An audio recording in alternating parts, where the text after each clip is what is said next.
Oh man, talking about the Defender's Unreal Engine 5 slop and man saying, oh look at this, but ray tracing, Jesus fucking Christ, man. So yeah, Crapcon it deserves to be mocked to the ends of times, along with their defenders, because why they're still giving a pass to this company is beyond my understanding. So look how they're saying, oh look at this PlayStation 5.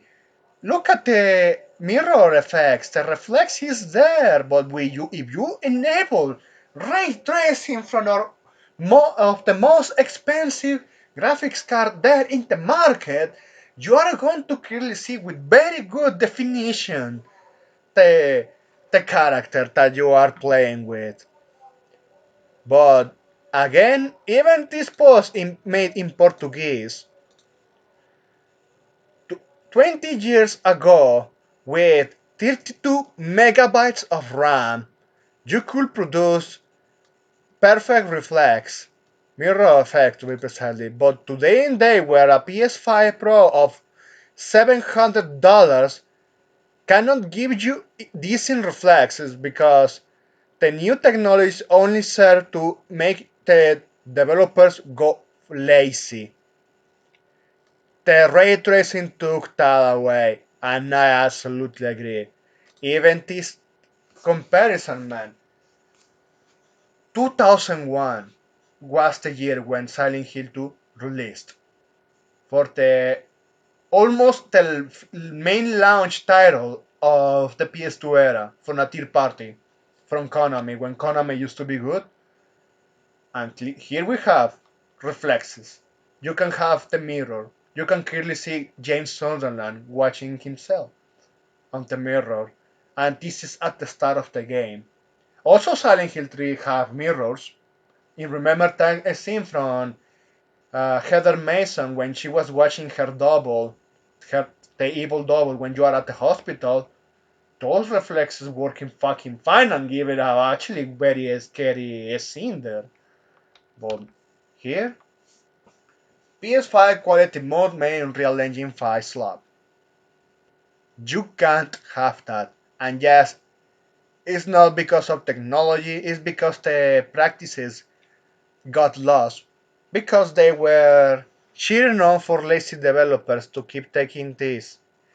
That's why I keep cheating on Real Engine 5 because of this. Because, again, if Unreal Engine 5 can be a good engine when the developer is actually skilled, well, they have to earn and transport the people because nowadays, because of all of those lazy ass developers, there are a lot of them in the market produce shit like this, produce shitty products like this.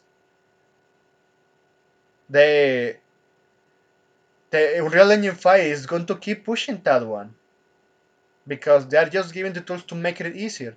But yes, it's also true that you could say it's not entirely the engine's fault, but I already stated that you know what Team Sweeney wants.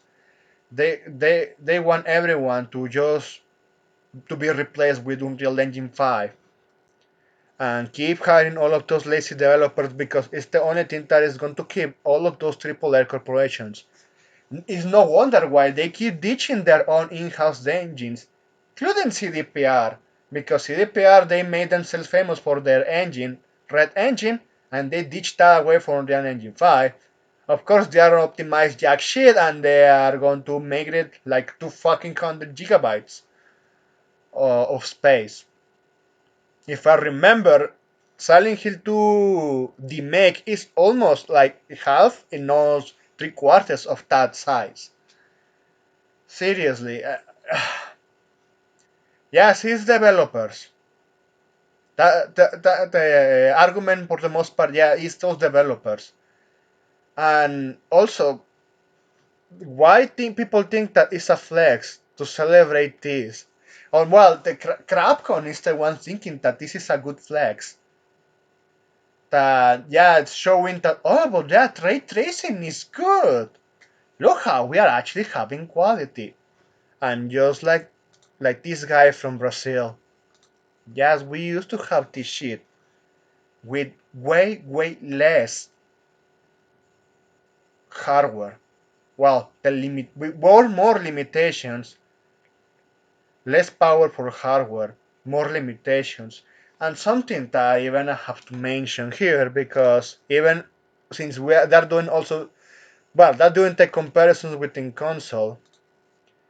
For a PS Station 5, you need to install the game to run it there on the SSD. Silent Hill 2 and the PS2, you only needed the fucking disc. This game used to be played on the disc without updates at launch. A polished product. So keep that always in mind. That's it. Thanks for watching and please take care.